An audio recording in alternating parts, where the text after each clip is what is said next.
excerpt was taken from the Full and Bloom interview with producer-engineer Alex Perialas. You can listen to the entire interview at fullandbloom.com. On State of Euphoria, you're credited as an associate producer. What's the difference between an associate producer and then the producer role? Well, it's interesting it says associate producer because that was, I think, a little bit of one of those things where,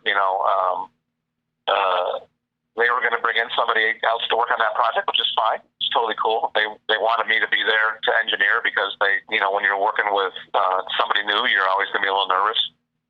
Mark Dodson was a great guy and fun to work with me. I had a good time working on that project with him. We tracked it actually in Florida in the studio in Miami called Quad Radio, and then we mixed it at Electric Lady. So it was totally fun. I think that it was more of a play on words, associate producer, engineer, producer, associate producer.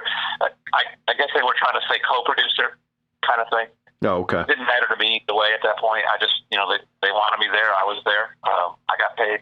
I got points. I did my job. How long does State of Euphoria take to record? We were in Miami for probably, I don't know, close to 3-4 weeks, a month, maybe, something like that. And did you mix that record? I worked on the mix, yep. You did what? I said I worked on the mix. I didn't mix it. I did that with the same person, with Mark Dodson. He was the producer of the record. Yeah, I was there. I was at Lucky Lady for the mixes for sure. Is there anything that you learned from Mark that kind of stands out? Not necessarily. He's a good guy. He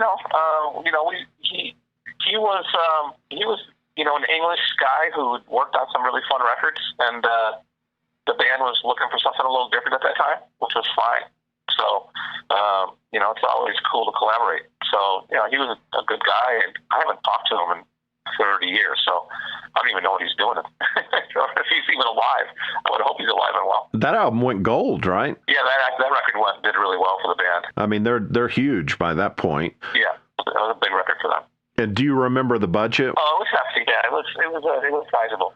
Remember at that time, those budgets for those records were, there were definitely 5 times more than the early records. So I would say that, in the early days, if we got $30,000 to $50,000 to make a record, that was all in for everybody, including production and engineering and housing and studio and, all of it. Then that was, we were feeling pretty lucky about that. Then, when you got into those later records from the majors, they were definitely 6 digits. It looks like you were just inundated with tons of work. You did MOD and Testament, The Legacy, you did Overkill, Nuclear Assault, Agnostic Front. Is that why you didn't work on Among the Living?